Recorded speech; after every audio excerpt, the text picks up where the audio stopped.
ભરૂચની આમોદ નગરપાલિકાના ભંગારની હરાજીના મુદ્દે વિપક્ષે આક્રમક વલણ અપનાવી આમોદ મામલતદારને આવેદનપત્ર આપીને આત્મવિલોપન કરવાની ચીમકી આપી હતી, જેથી વહીવટીતંત્રમાં દોડધામ મચી જવા પામી હતી। ત્યારે આજરોજ 5 દિવસ પૂરા થતાં આમોદ પાલિકાના અપક્ષ સદસ્ય મહેન્દ્રભાઈ દેસાઈ આત્મવિલોપન કરે તે પહેલા જ પોલીસે તેઓની અટકાયત કરી દીધી હતી। પોલીસે નગરસેવકની અટકાયત કરતા ભરૂચ જિલ્લા કોંગ્રેસના પ્રમુખ રાજેન્દ્રસિંહ રાણા, જંબુસર વિધાનસભાના પૂર્વ ધારાસભ્ય સંજયસિંહ સોલંકી, કોંગ્રેસી આગેવાન પ્રભુદાસ મકવાણા, ઉસ્માન મીડી, જંબુસર વિધાનસભા યુથ કોંગ્રેસ પ્રમુખ કેતન મકવાણા સહિત પાલિકાના ચૂંટાયેલા અપક્ષના નગરસેવકો સાથે રાજકીય આગેવાનો મોટી સંખ્યામાં આમોદ પોલીસ સ્ટેશને આવી પહોંચ્યા હતા।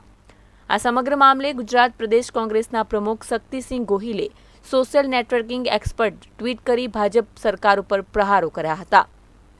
ભરૂચ જિલ્લા કોંગ્રેસ પ્રમુખ રાજેન્દ્ર રાણાએ પણ ભ્રષ્ટાચારના મામલે ભાજપ સરકાર ઉપર પ્રહાર કર્યા હતા।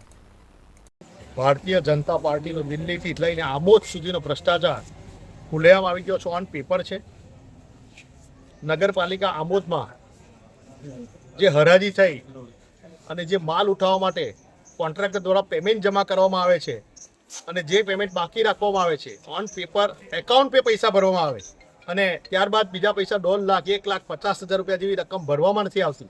એ ભ્રષ્ટાચારોમાં ભારતીય જનતા પાર્ટીના આગેવાનોને સાચવવા માટે આ પૈસા રાખવામાં આવે છે અને અમારા કાર્યકરો, અમારા નગરપાલિકાના ચૂંટાયેલા સભ્યો, વિરોધ પક્ષના તમામ સભ્યો ભેગા થઈ વારંવાર રજૂઆત કરે છે, છતાં પણ આની કોઈ તપાસ ના થાય અને બધું ભીનું સંકેલવામાં આવે। ભારતીય જનતા પાર્ટીના ભરૂચ જિલ્લાના ધારાસભ્યથી લઈને આગેવાનો ભીનું સંકેલવા માટે સતત પોલીસ સ્ટેશનથી લઈ સીઓથી લઈ બધાને દબાવવાનો પ્રયત્ન કરે, ત્યારે ગઈકાલે આત્મવિલોપનની અમારા મહેન્દ્ર રબારી આગેવાને આત્મવિલોપનની ધમકી આપી પોલીસે એની ધરપકડ કરી। અમે આ પોલીસ સ્ટેશનમાં ઉભેલા છે, ત્યારે એને ધરપકડનું સાંભળીને ગઈકાલે સાંજે જે કેશ માણસ આટલી બધી કઈ રીતે રોકડી રાખી શકે હિન્દુસ્તાનમાં, 1.5 લાખ રૂપિયો એક રિટાયર એકાઉન્ટન્ટને બોલાવી અને નગરપાલિકાના ચીફ ઓફિસર સીઓ એને જમા કરાવે, પેલાને ઘેર મોકલી દે ચાલુ એકાઉન્ટન્ટને અને 1.5 લાખ રૂપિયા રોકડો લે અને એ પાછો લેખિતમાં કોન્ટ્રાક્ટર આપે છે કે આટલા જણની હાજરીમાં મેં પૈસા ભર્યા। એવું શું કામ માટે લખવાનું, કે શા માટે લખવાનું, આ શા માટે પૈસા આપ્યા છે એનો કોઈ ઉલ્લેખ નથી।